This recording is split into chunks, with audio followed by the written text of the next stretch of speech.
When I bought that property, it had already been mined. And the thing that gave it away was the smell.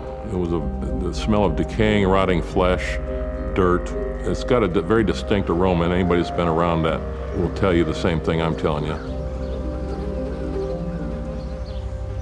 And then at that point, I was finding bone fragments on the gravels and stuff nearby, and a handful of bison leg bones. Back then, nobody thought much about the bones. They didn't really care. They'd save a tusk, but nothing like where we're at now. Nothing like that. Are you aware of the Boneyard in Alaska? In one area that's only a few acres, they found thousands and thousands of bones. It's an amazing, amazing discovery. So we started finding lots of bones. I mean, a lot of bones. I said, oh boy, let's get something going. I don't even know how many we have.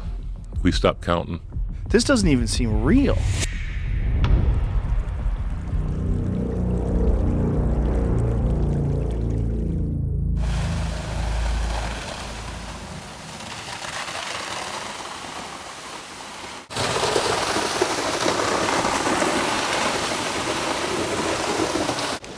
Welcome back to Alaska. Thank you very much, Good John. to see you again. It's good to see you again and to go into your mind. Come on up, man. This is fun. Even the weather is not bad. But, Yeah. you know, I don't... Great weather if you're a duck. I don't care about the weather. Last year, I was working with my colleagues in the Museum of the North in Fairbanks, and I was introduced to Mr. John Reeves. And this man impresses me so much because I saw his huge collection of Ice Age fossils. I've seen many collections all around the world, but I've never seen a collection like that because everything is coming from this small gold mine, and this is so important to have such a huge collection from one locality. I think that's part of a foot bone too. That's right. You're an expert yourself. This is a navicular. It's from the hind foot, and this is where the astragalus is, so that the animal can move its foot. Mm-hmm. Wonderful. Deer, horses, I see. I see some carnivorous animals as well. You know what is this? Nope. I know. This is the scapula of a lion. I'll be darned. Wow. We got a bunch of those. Wonderful. Horses, mammoths. It's a whole lot of bones. Wow. And this all found last week, or? Yeah, in the last 3 weeks. Last 3 weeks. It took 2 weeks, and then it started raining. We just stopped. And we got 2 tubs filled up over there.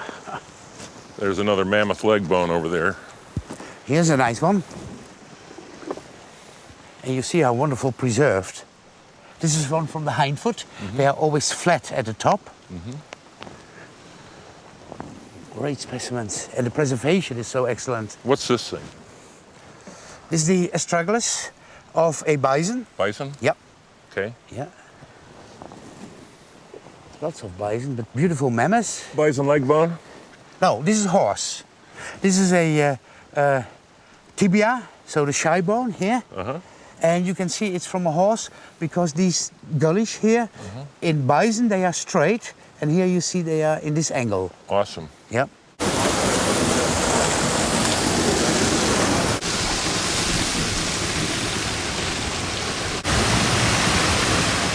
So we're here at the Boneyard today. It rained on us a little bit earlier, but now we're out here picking again. Although every time I think I found something, they tell me it's a piece of wood. Exactly. You see the difference? And this is hard. Hard as a rock. And this is pretty light. Yep.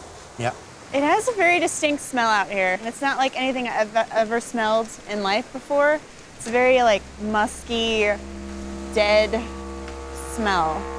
And I believe it's that permafrost just melting and all the decayed matter that's trapped in there over the years. And since we're blasting water at it all day, it's starting to be released into the air.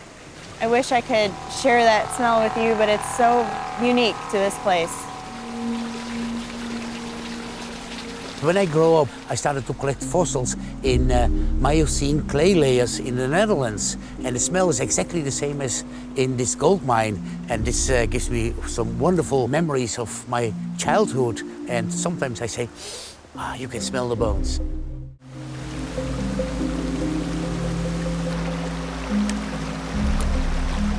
These bones are found in permafrost.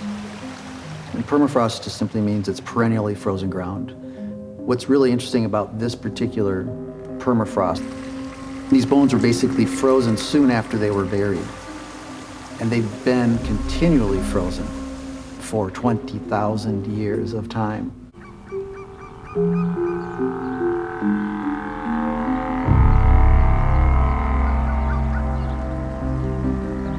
Permafrost is a mixture of mud, water, ice that's underneath the organic layer. And you can always get an indication of where it's at by looking at the organic growth above. And it's usually black spruce and moss, and the roots will not penetrate it. There's no nutritional value in an ice cube. Permafrost bones that we find in places like Siberia, Alaska, Yukon. These are highly sought after for researchers today because they can tell stories that bones in the lower 48 simply cannot. Here, in the ever-frozen ground of Alaska, you can find remains like soft tissue or ligaments, skin, fur of Ice Age creatures. At our museum, we actually have a steppe bison that shows very obvious signs of having been attacked and killed by a lion, including claw marks on the preserved hide, which is a very rare thing to find, as well as even puncture marks and bite marks in places that are typical of what we see large cats when they kill today. All these bones are so wonderful preserved, some of them even having ligaments attached to it. I have seen a part of a vertebral column of a bison priscus, the steppe bison, connected with each other by ligaments. I have seen some bones on which the marrow is preserved inside.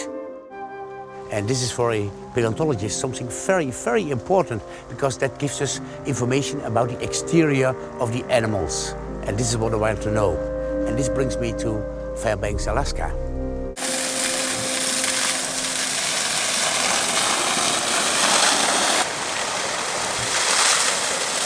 What we have here is this layer of black sediments, and the black muck is what we are looking for, because in the black muck, the permafrost, the remains of the Ice Age creatures are stored.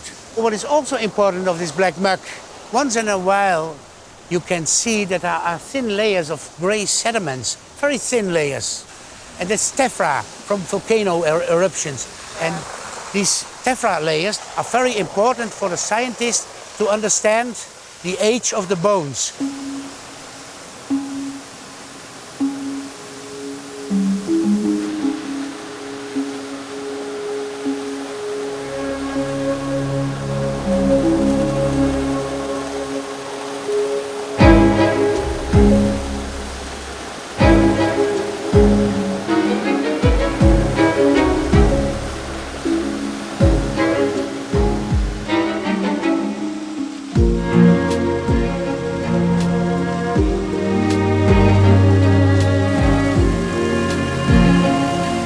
Running water. We're blasting the ice with cold water.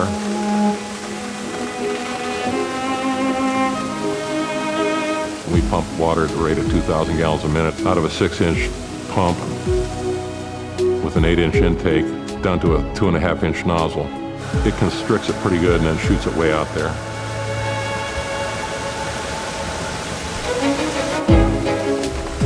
So we're using the same technology they used in the California gold rush in 1848.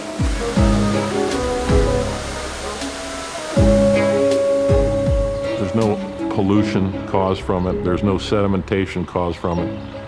It's strictly a recycled body of water that we use to expose frozen gravels. And the ultimate goal, of course, is to get through the gravel and get down to the gold, because I forgot to mention there's a shitload of gold underneath those bones. We haven't gotten even close to removing the top layer of gravel, but we have about 30 feet of gravel to go through, and the bones go all the way down to bedrock.